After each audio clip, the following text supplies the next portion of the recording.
अब वक्त है हमारे सारे मेहमानों से मुलाकात करने का, वक्त है पिक ऑफ द डे का।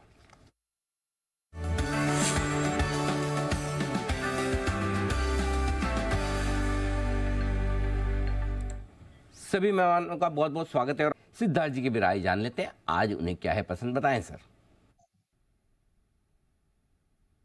दोबारा good morning Anil ji, good morning Deepanshu और सभी को। अनिल जी, आज जो है आईटी स्टॉक से मैं पिक ऑफ द डे के लिहाज से लाया हूं, वो है एम्फेसिस। एम्फेसिस पे खरीदारी की राय है। आपको शॉर्ट टर्म टारगेट रखने हैं 2550 के 2550 के, और पोजिशनल से लॉन्ग टर्म टारगेट रखने हैं 2810 2810 के। बीपीओ इंफ्रा आईटी सर्विसेज में है।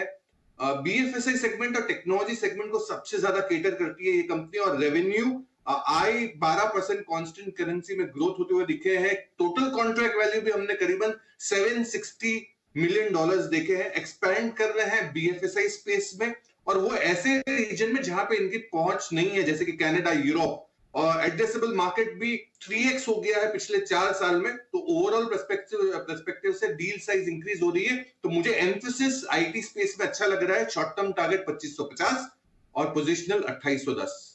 2550 short term target, positional 2810। IT पर रखिए नजर, कल और आज आईटी में आपको एक्शन बनते हुए दिख रहा है। सिद्धार्थ जी, आपके कवरेज में है क्या सर पीबी फिनटेक?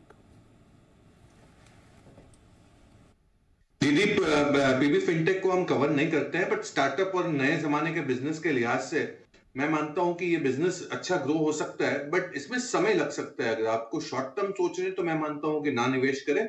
लंबे समय के लिए अगर तो सोच सकते हैं तभी निवेश करें। ओके, लॉन्ग टर्म के लिए अपने रेडार पर रखें। आज तो खैर बड़ी ब्लॉक डील इसमें होती हुई दिख रही है। बड़ा डेवलपमेंट सिद्धार्थ जी बजाज फाइनेंस के लिए भी हुआ है। 4 साल बाद इन्होंने फंड रेजिंग की घोषणा करी है। करीब 10,000 करोड़ रुपए जुटाने वाले हैं फंड रेजिंग से, और इसमें से 8,800 करोड़ रुपए की तो क्यूआईपी आने वाली है बजाज फाइनेंस की। क्या करना चाहिए सर इसमें?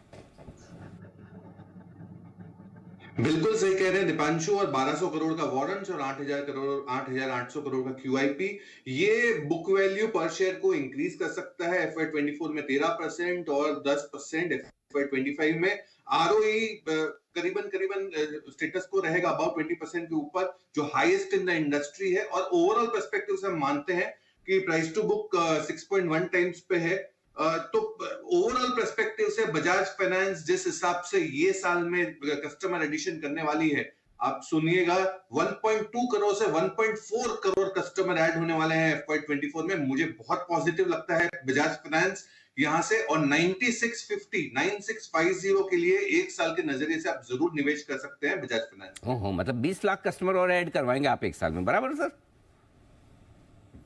बिल्कुल। हाँ, ओके। 1 करोड़ 20 लाख से 1 करोड़ 40 लाख कस्टमर पहुंचाने की तैयारी बजाज फाइनेंस की, और 9,650 तक पहुंचाने की तैयारी शेयर के दाम की सिद्धार्थ जी की तरफ से आती है। एक्शन में आपको इंटरग्लोब एविएशन भी आते हुए दिखेगा, जो ये फ्यूल सरचार्ज की बात चल रही है। सिद्धार्थ जी, कैसे देखना है इस डेवलपमेंट को? हमारे लिए तो खराब खबर है सर, बट एयरलाइंस के लिए क्या रिएक्शन आ सकता है? लग भी रहा है आज इंटरग्लोब एक अच्छा गैप अप दिखा सकता है। बिल्कुल दीपांशु, दिखा सकते हैं। और यील्ड्स जो है इंडिगो के 10% से इंक्रीज हो सकते हैं, ये एक्सपेक्टेशन है। और ये पास थ्रू होंगे, क्योंकि पास थ्रू होने ही है। तो कंज्यूमर के लिए तो डेफिनेटली नेगेटिव है, बट कंपनी के लिए अच्छा है, क्योंकि यील्ड्स 10% से बेहतर होंगे, और वो इंडिगो के प्राइस में भी जरूर दिखेगा। बट ये स्टॉक पे अगर आपको करना हो काम, तो ये शॉर्ट टर्म पर्सपेक्टिव या ट्रेडिंग पर्सपेक्टिव से कर सकते हैं। लंबे समय के लिए मैं मानता हूं वॉलेटिलिटी कुछ ज्यादा ही होती है, तो मैं इस पर निवेश ना करूं। ओके, तो ये है आपके लिए इंटरग्लोब। वैसे 10% से यील्ड इनकी बढ़कर आ सकती है। बिगुल, सिद्धार्थ जी के लिए सुपर सेट।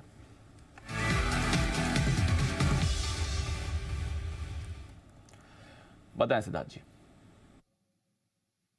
देखिए दीपांशु, ये खबरों में है शेयर, और ये कंपनी है लेमन ट्री। और खबरों में क्यों है, पहले टारगेट बता दूं। शॉर्ट टर्म टारगेट होगा 125 का, 125 का, और लॉन्ग टर्म टारगेट होगा 150 का, 150 का। ये हमने रिवाइज किया है हाल में। 150 का लॉन्ग टर्म टारगेट, 125 का शॉर्ट टर्म।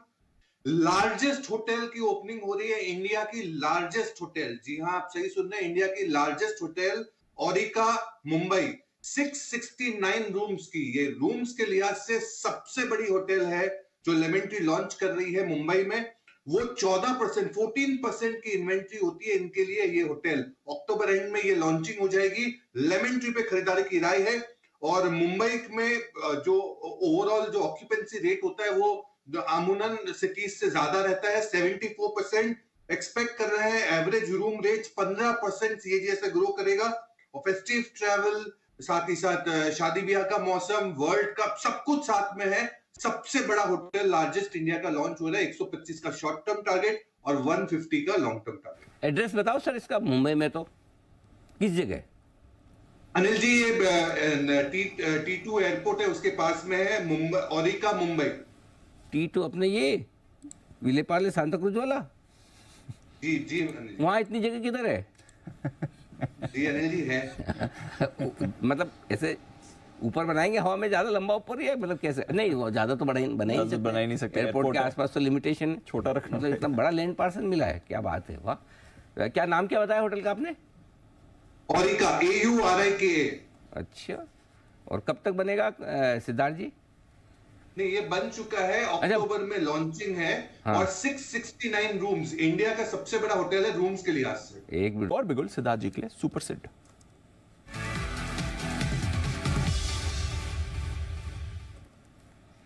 बताएं सिद्धार्थ जी। देखिए दीप, ये वर्ल्ड कप जो स्टार्ट हुआ है इसके कारण एलईडी टीवी के सेल्स बढ़ते हुए दिख रहे हैं। और ये जो शोरूम्स बेचती है अप्लायंसेस, इसके ऊपर ये कंपनी है EMIL, electronic smart India, EMI, जिसका शॉर्ट टर्म टारगेट रखना है 154 का और पोजिशनल टारगेट 164 का। हैदराबाद बेस्ड रिटेल आउटलेट है, बजाज इलेक्ट्रॉनिक्स के नाम से है। हैदराबाद तेलंगाना में बहुत बड़ा स्टोर एक्सपेंशन है, एनसीआर में स्टोर एक्सपेंशन करने वाली है। 4th लार्जेस्ट कंपनी है ये in terms of electronic store में।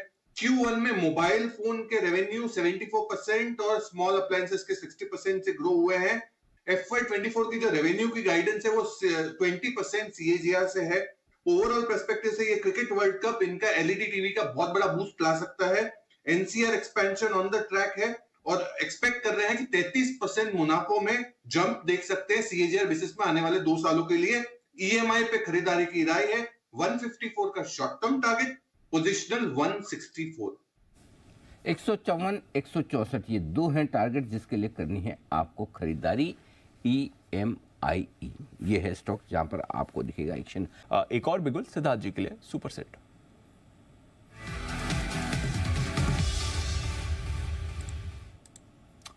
बताएं सिद्धार्थ जी। ठीक है दीपांशु, ये सीमेंट की कंपनी है रैमको सीमेंट, इस पे खरीदारी की राय है। शॉर्ट टर्म टारगेट आपको रखना है 980 का, 980 का, और पोजिशनल टारगेट रखना है 1007 का, 1007 का। सदर्न बेस्ड कंपनी है, 21 मीट्रिक टन की कैपेसिटी, तमिलनाडु, आंध्र प्रदेश, उड़ीसा, वेस्ट बंगाल, यहाँ पे सब एक्सपैंडेड कैपेसिटीज है। सेल्स वॉल्यूम 28% से ग्रो हुए हैं और पहले तिमाही के जो कैपेसिटी यूटिलाइजेशन है वो लास्ट ईयर के मुकाबले बढ़ के हुए दिख रहे हैं। 79% Q1 में दिखे थे, जबकि लास्ट ईयर 68% की कैपेसिटी यूटिलाइजेशन थी। वॉल्यूम्स 14% से ग्रो हो सकते हैं आने वाले समय में और आय करीबन 18% से ग्रो हो सकती है। केपेक्स है, हाउसिंग फॉर ऑल, ये सारी थीम सीमेंट के लिए जरूर लागू होती है और दिसंबर के तिमाही नतीजे हमेशा स्ट्रॉन्ग रहते हैं। रैमको सीमेंट 980 का शॉर्ट टर्म टारगेट और 1007 का पोजिशनल। ओके, ये है आपके लिए रैमको सीमेंट्स। नहीं गांधी जी तो आने ही है, बट एक्स्ट्रा आ गया।